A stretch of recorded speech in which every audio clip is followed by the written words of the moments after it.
আসসালামু আলাইকুম। একটা কথা বলার জন্য আসলাম, সেটা হচ্ছে যে আমাদের মতো অনেক কন্টেন্ট ক্রিয়েটর আছে। আসলে আমরা ওইরকম ভাবে কোনো কন্টেন্ট ক্রিয়েটরদেরকে নিয়ে কথা বলি না। তো আজকে একজনের কথা বলতে হচ্ছে, সেটা হচ্ছে যে আমরা সকলেই চিনি ওনাকে, যিনি কমেডি ভিডিওগুলো বানায় এবং প্র্যাঙ্ক ভিডিও বানায়, আমাদের সকলের প্রিয় আলামিন ভাই। তো উনি একটা ভিডিও বানাতে গিয়ে দুর্ঘটনায় পড়ে উনি খুব অসুস্থ।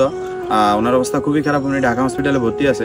তো আমি আসলে একটা কথাই বলবো, সেটা হচ্ছে যে আমি ইতিমধ্যে একটা জিনিস খেয়াল করছি যে আলামিন ভাইকে নিয়ে অনেকজনে উস্কানিমূলক কথাবার্তা বলতেছে। আবার কিছু কিছু মানুষ এই ধরনের ভিডিও বানাইতেছে, যে সতর্কমূলক বার্তা ভিডিও বানাইতেছে, যে কিরকম সেটা হচ্ছে যে যেন রিস্ক নিয়ে কোনো লোকে যেন কোনো ভিডিও না বানায়, ওই ধরনের ভিডিও বানাইতেছে। তো ওনাদেরকে লাইক করি। তবে একটা কথা বলবো, যারা উস্কানিমূলক কথাবার্তা বলতেছেন না, আপনাদেরকে বলতেছি যে এই ধরনের উস্কানিমূলক কথাবার্তা না বলে আলামিন ভাইয়ের জন্য সকালে দোয়া করুন।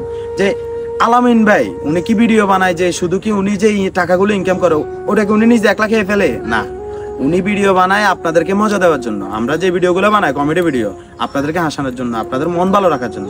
অবলিক পাশাপাশি ওটা থেকে যে ইনকামটা পায় আলামিন ভাই, ওই ইনকাম থেকে ওনার দ্বারা যতটুকু সম্ভব ওই ইনকামের কিছু অংশ উনি দান অনুদান করে, যেটা আমরা সোশ্যাল মিডিয়াতে সকলেই দেখতে পেয়েছি।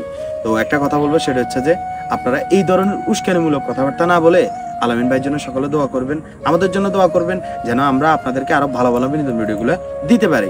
এই যে আলামিন ভাই একটা দুর্ঘটনা পরে এখন যে ভিডিওটা রিস্ক নিয়ে ভিডিওটা বানাতে গেছে, কেন সেটা হচ্ছে আপনাদেরকে বিনোদন দেওয়ার জন্য। আমি আর বেশি কথা বলবো না, আলামিন ভাইয়ের জন্য সকলে দোয়া করবেন। আর ওনাকে যেন আল্লাহ পাক রব্বুল আলামিন খুব তাড়াতাড়ি সুস্থতা দান করে আমাদের মাঝে আবার ফিরিয়ে দেয়, সকলে সেই দোয়াটুকু করবেন। আর ভালো থাকবেন, সুস্থ থাকবেন, আর রিস্ক নিয়ে ভিডিও বানানো থেকে সকলে দূরে থাকবেন, আমাদের জন্য দোয়া করবেন। কারণ আমরা কমেডি ভিডিওগুলো বানাই, বিভিন্ন ধরনের রিস্ক নিয়ে ভিডিও বানাতে হয়। তো আমাদের জন্য দোয়া করবেন, আর আলামিন ভাইয়ের জন্য দোয়া করবেন যেন আলামিন ভাই খুব তাড়াতাড়ি সুস্থ হয়ে আমাদের মাঝে ফিরে আসে। ভালো থাকবেন, সুস্থ থাকবেন। আসসালামু আলাইকুম।